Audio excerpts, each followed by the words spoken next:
अस्सलाम वालेकुम स्टूडेंट्स, कैसे हैं आप लोग। उम्मीद है खैरियत से होंगे। अच्छा स्टूडेंट्स, ऐसे है कि लास्ट टाइम हमने जो लेक्चर शुरू किया था कैश फ्लो स्टेटमेंट्स का और एनालिसिस का, उस हवाले से हमने ऑपरेटिंग एक्टिविटीज़ तक का काम किया था। और आपको याद है कि हमने कैश फ्लो फ्रॉम ऑपरेशंस को डिस्कस किया डायरेक्ट मेथड से और इनडायरेक्ट मेथड से भी। तो आज बेसिकली हम डिस्कस करेंगे कैश फ्लोज को इन्वेस्टिंग एक्टिविटीज़ के लिहाज से और फाइनेंसिंग एक्टिविटीज़ के लिहाज से, और ये भी देखेंगे कि कैश फ्लोज जो हैं वो किस तरह से हेल्पफुल होते हैं मैनेजर्स के लिए, और उससे जो है वो डिसीजंस आप कैसे ले सकते हैं। तो सबसे पहले तो हम ये देखेंगे कि cash flow from investing activities क्या है। जैसे कि आपको याद है कि हमने लास्ट जो हमारा लेक्चर था उसमें डिस्कस किया हुआ है, और पिछले सेमेस्टर में भी आपने कैश फ्लो स्टेटमेंट्स एक टॉपिक पढ़ा था। तो cash flow from investing activities से मुराद है कि जो इन्वेस्टमेंट्स आप करते हैं या जो भी इन्वेस्टिंग एक्टिविटीज़ आपकी होती हैं उनसे रिलेटेड जो कैश का इन और आउट होता है बिज़नेस में, उसको हमने देखना होता है। तो अब ज़ाहिर है कि cash flow from investing activities में आपको ये चीज़ देखनी है कि जो एसेट आप बाय कर रहे हैं तो कैश रहेगा, एसेट आप सेल कर रहे हैं कैश आएगा।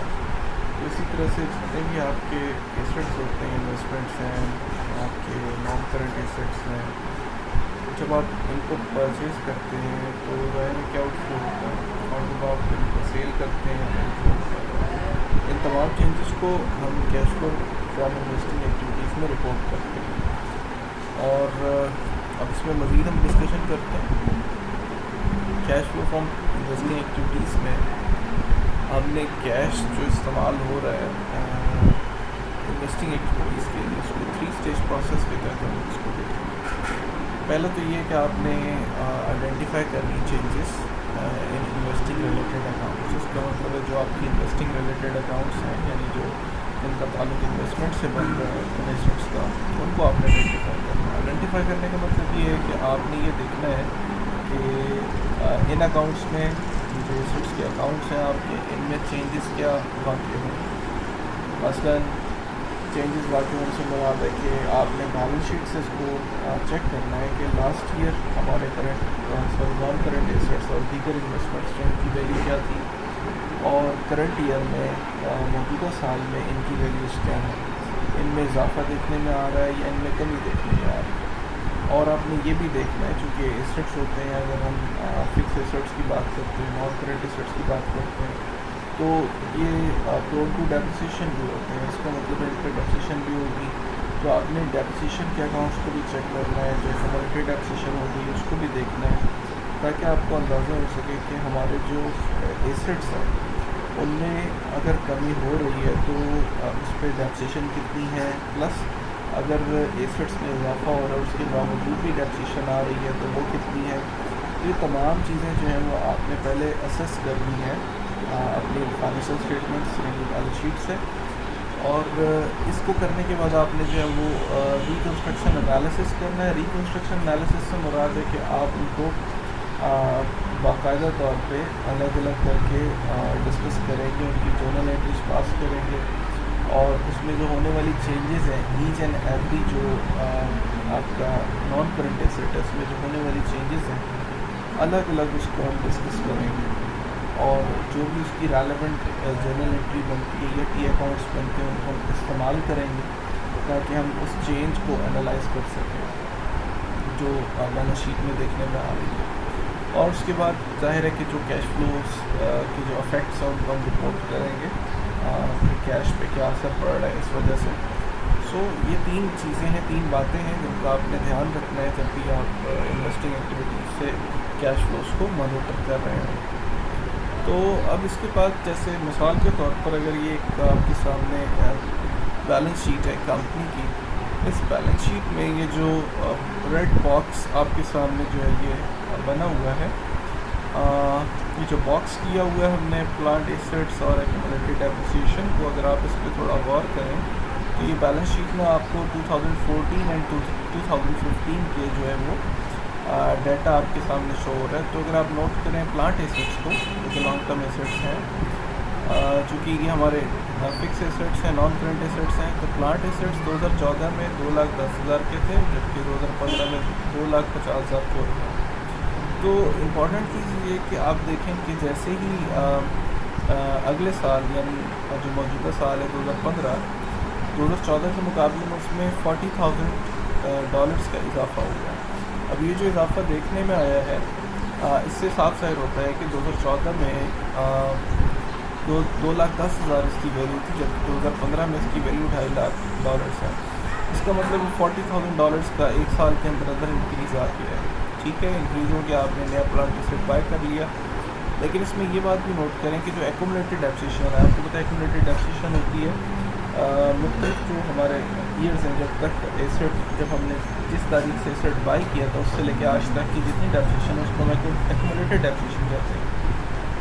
तो एक्यूमुलेटेड डेप्रिसिएशन में अगर हम नोट करें तो 2014 में 48,000 थी, जबकि 2015 में ये 60,000 हो गई है। यानी 2015 में अगर हम देखें 2014 के मुकाबले में तो 12,000 से इंक्रीज़ आया एक्यूमुलेटेड डेप्रिसिएशन के बैलेंस में। तो इसका मतलब है कि एसेट आपने बाई की है, ज़ाहिर है नया एसेट बाई किया है तो उसमें भी डेप्रिसिएशन जो है वो हो गई होगी, तो वो भी इसमें ऐड हो रही है। तो इसका मतलब ये कि एक्यूमुलेटेड डेप्रिसिएशन को देखने के बाद $12,000 जो है, एक तो हमारी डेप्रिसिएशन जो एक्यूमुलेटेड है उसमें इजाफा देखने में है, और दूसरा हमने ये भी देखा है कि प्लांट एसेट में $40,000 का इजाफा हुआ है। अब ये तमाम चीज़ें जो आपके सामने, अगर हम इसको थोड़ा सा एनालाइज मज़ीद करें और जनरलाइज जो है उसको करने की तरफ आएँ, तो हम ये कह सकते हैं कि जब फॉर एग्ज़ाम्पल इस कंपनी ने जब एक प्लांट ख़रीदा $60,000 का, और $60,000 जो है नोट पेबल इशू कर दिया सेलर को, यानी ज़ाहिर है क्रेडिट पे ख़रीदा था, तो प्लांट एसेट हम डेबिट करेंगे और नोट पेबल लायबिलिटी क्रेडिट करेंगे। तो ज़ाहिर है कि जो बात अभी हमने देखी आइटम बी में कि $60,000 का प्लांट बाय किया है और उसके अगेंस्ट नोट पेबल इशू कर दिया है, तो इसका मतलब है कि जिसकी एंट्री बनती है वो प्लांट एसेट को डेबिट और नोट्स पेबल को क्रेडिट। इसके अलावा अब हम देखते हैं कि मज़ीद एक स्टेटमेंट है। ये स्टेटमेंट ज़ाहिर है बैलेंस शीट में तो मौजूद नहीं थी, लेकिन बैलेंस शीट से ही जो है वो स्टेटमेंट फॉर एग्जांपल ये समझाने के लिए आपको बताई जा रही है कि let's say item C reports that Genesis sold plants assets costing $20,000 with $12,000 of accumulated depreciation. ये हमने देखा था $12,000 की इसकी डेप्रिसिएशन थी फॉर $2,000 कैश, रिजल्टिंग इन a $6,000 लॉस।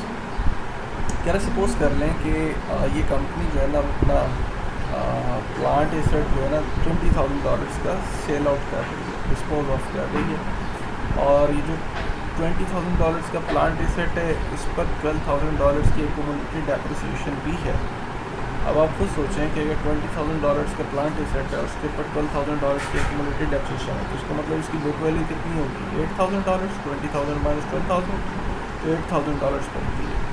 और कह रहे हैं कि आपने इस $8,000 वाले बुक वैल्यू वाले एसेट को कितने में सेल किया है? और $2,000 कैश में, यानी 2,000 में आपने इसको सेल कर दिया।